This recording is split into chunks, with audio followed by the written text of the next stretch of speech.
देश में छठे चरण के चुनाव संपन्न के बाद अब सभी राजनीतिक पार्टियां अंत भला तो सब भला के तर्ज पर युद्ध स्तर से अपनी जीत सुनिश्चित कराने में जुटी है। देश के शीर्ष नेता जनता के बीच अपनी पार्टी के उम्मीदवार की जितवाने के लिए भरपूर कोशिश में लगे हैं। अंतिम चरण के मतदान यानी 1 जून की तैयारी को लेकर भारतीय जनता पार्टी के राष्ट्रीय अध्यक्ष जेपी नड्डा का भी कार्यक्रम भोजपुर जिले के शाहपुर स्थित एक निजी विद्यालय में आयोजित किया गया।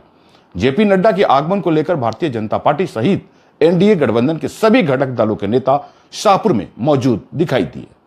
जेपी नड्डा के कार्यक्रम में एनडीए गठबंधन के उम्मीदवार राजकुमार सिंह यानी कि आरके सिंह के पक्ष में सभी नेताओं ने जनता से वोट देने की अपील की और भारी मतों से विजय दिलाने की बातें कही है। इस कार्यक्रम में भारतीय जनता पार्टी के वरिष्ठ नेता और बिहार सरकार के उप मुख्यमंत्री सम्राट चौधरी, शाहनवाज हुसैन, ऋतुराज, अमरेंद्र प्रताप सिंह, जीवन कुमार, मीना सिंह, मुन्नी देवी सहित कई वरीय नेता उपस्थित दिखाई दिए। इस दौरान जेपी नड्डा ने विपक्ष पर जोरदार निशाना साधा और कहा कि सभी भ्रष्टाचारी एक हो गए हैं और हम लोगों से मुलाकात करने के लिए आज चुनावी मैदान में है, लेकिन नरेंद्र मोदी का कोई मुकाबला और विकल्प नहीं है। उन्होंने यह कहा कि आने वाले दिनों में आप सभी विकसित भारत का हिस्सा बनने जा रहे हैं।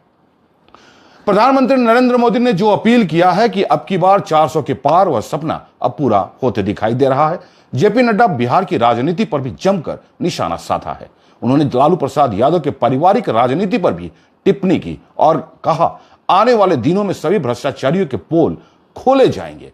जेपी नड्डा ने अपने अभिभाषण में कहा कि प्रधानमंत्री नरेंद्र मोदी ने जो विकास की राह दिखाई है, वाकई अब भारत विकास की ओर अग्रसर है।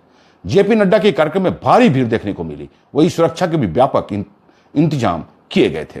जेपी नड्डा के कार्यक्रम में पहुंचते ही हर तरफ नरेंद्र मोदी जिंदाबाद, अब की बार 400 के पार का नारा गूंज रहा था। उन्होंने कहा कि मोदी जी के नेतृत्व में भारत की अर्थव्यवस्था में लगातार विकास हुआ है, जबकि कोरोना आपदा, यूक्रेन युद्ध जैसी आपदा में विश्व की बड़ी आर्थिक शक्तियां मंदी की ओर जा रही थी, परंतु भारत 5वीं बड़ी आर्थिक ताकत बनकर उभरा है। मोदी जी के नेतृत्व में 4 करोड़ लोगों के आवास के लाभ भी मिला है। विकास की राह पर अग्रसर नरेंद्र मोदी की सरकार की वह तमाम उपलब्धियां गिनाई जो आज लोगों के बीच लाभ बनकर उभरी है।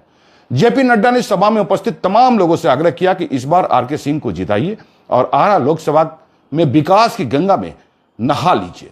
वही जेपी नड्डा ने कांग्रेस पर भी टिप्पणी करते हुए कहा कि जिन लोगों ने देश के टुकड़े टुकड़े करने की बातें कही थी, आज कांग्रेस उनका टिकट देकर चुनाव लड़ा रहे हैं।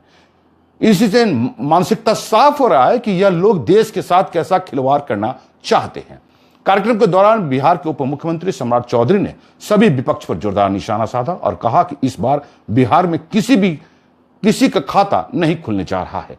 वही शाहनवाज हुसैन ने भी बिहार की राजनीति पर बयान देते हुए कहा कि भ्रष्टाचार को मिटाना है और भारतीय जनता पार्टी के हाथ को मजबूत बनाना है। ये है एपी न्यूज नेटवर्क और आप देख रहे हैं आखिर प्रहरी, खबरों की पड़ताल तह तक।